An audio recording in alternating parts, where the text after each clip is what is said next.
Boa tarde, gente. Eu vou dar uma palestra sobre Kant, de filosofia, e eu vou abordar também o livro do Luc Ferry, que eu vou falar mais pra frente. Bom, o filósofo Immanuel Kant nasceu em 1724 e faleceu em 1804.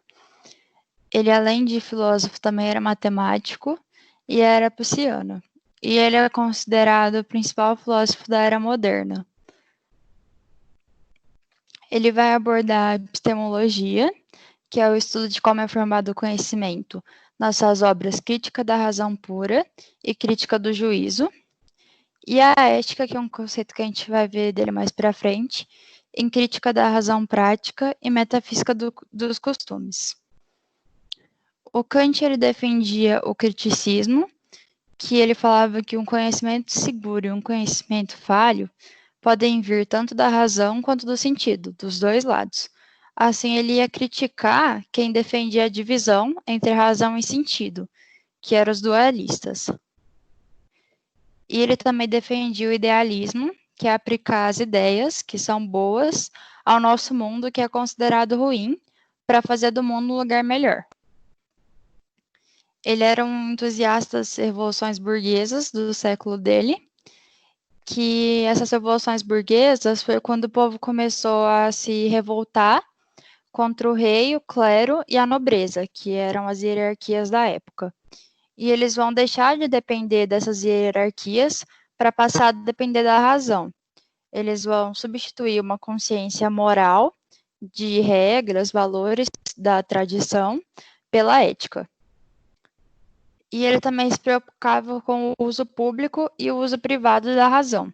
Ele falava que se a gente usasse o uso público da razão, que ela ia melhorar o homem e a ciência na construção da autonomia.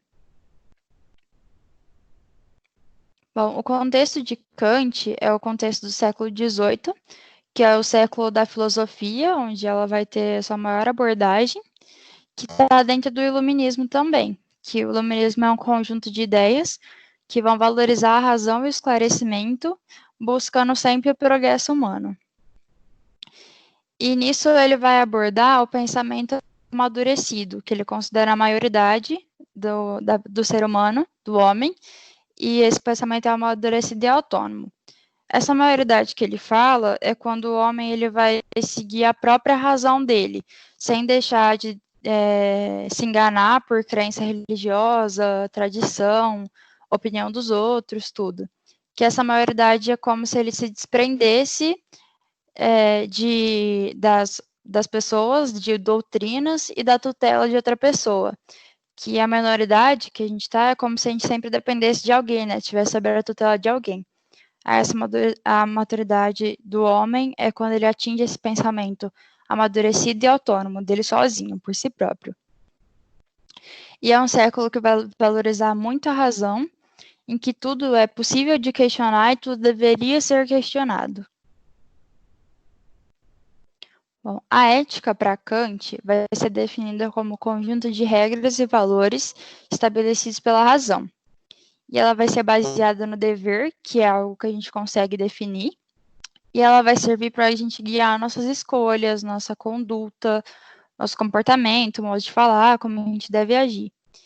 E esse nosso comportamento, a nossa conduta humana, deve sempre refletir sobre a abolição das guerras e de todos os tipos de violência. Bom, um dos conceitos mais importantes de Kant, dentro da ética, é o de imperativos categóricos, que é como se fosse uma fórmula moral para desenvolver as questões relativas à ação.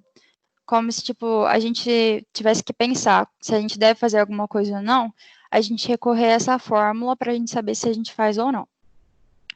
E nisso vai ter duas premissas muito importantes. A primeira é: age de tal modo que a máxima de atuação possa sempre valer como princípio universal de conduta.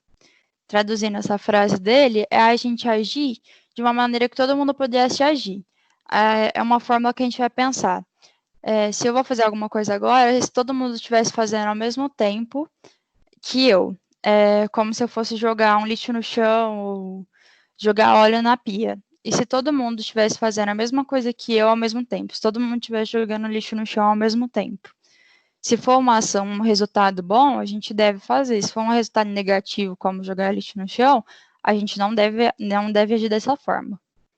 E a segunda premissa é: age sempre de tal modo que traz a humanidade, tanto na tua pessoa como na do outro, como fim, não apenas como meio. Para a gente sempre usar o ser humano como objetivo e não como meio de atingir, usar ele como fim das ações que a gente vai tomar. E os imperativos categóricos, eles vão funcionar como necessidades e exigências, mas eles não podem acontecer sem ser de maneira autônoma. A gente tem que chegar às conclusões por si próprios, a gente tem que entender o verdadeiro motivo e assim a gente tem que fazer ele sozinho. E também vai abordar o conceito de heteronomia, que é que todo mundo deve seguir, é uma coisa que todo mundo deve fazer, mas não por obrigação, não porque alguém mandou. Aqui tem uma cena de uma série da Netflix que chama Merli, em que o professor da escola de filosofia vai abordar o conceito de imperativos categóricos.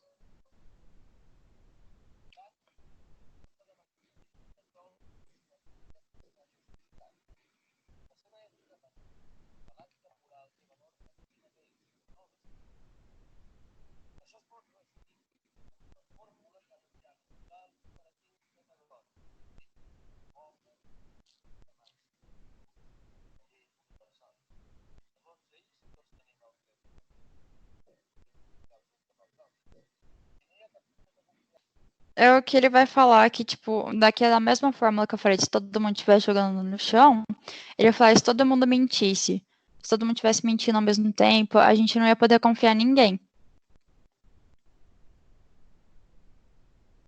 E aqui eu coloquei um trecho de uma redação, porque esses conceitos de filosofia, a gente pode simplificar eles para a gente conseguir aplicar na nossa vida prática e colocar eles na redação, que são bons para usar em vestibular, em concurso. Essa redação é sobre moradores de rua, uma questão social no Brasil. Ao analisar o tema, vê-se que ativismos das redes sociais que lutam em prol da dignidade de mendigos, humana de mendigos, já minimizou diversas derrotas. No entanto, o imperativo categórico do filósofo Immanuel Kant age de tal modo que tu possas querer que tua ação se torne uma lei universal de conduta, tenha os valores corrompidos no âmbito social. Isso se deve em razão do egocentrismo humano de proprietários de terra, os quais possuem uma grande concentração de terras, e pelo fato de pensarem apenas em si próprios, em si, e não se preocupam em doá-las aos necessitados. Sendo assim, acabam por não deixarem as leis universais de condutas.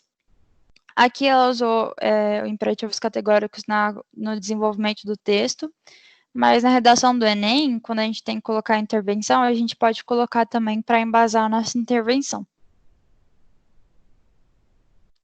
Bom, agora a gente relacionando com a obra de Luc Ferry, que é Aprender a Viver, Filosofia para os Novos Tempos, ele vai abordar Kant no seu capítulo 4, principalmente, e é um capítulo que começa a Era Moderna, então vai estar uma era que eles vão estar tentando tirar os dogmas religiosos, tentando tirar as justificativas da divindade. Então, o próprio ser humano vai ser responsável por introduzir uma ordem no universo, que por antes ser definido pela divindade, vai estar agora como um caos, e o Kant vai ser um dos filósofos que vão colocar ordem nisso.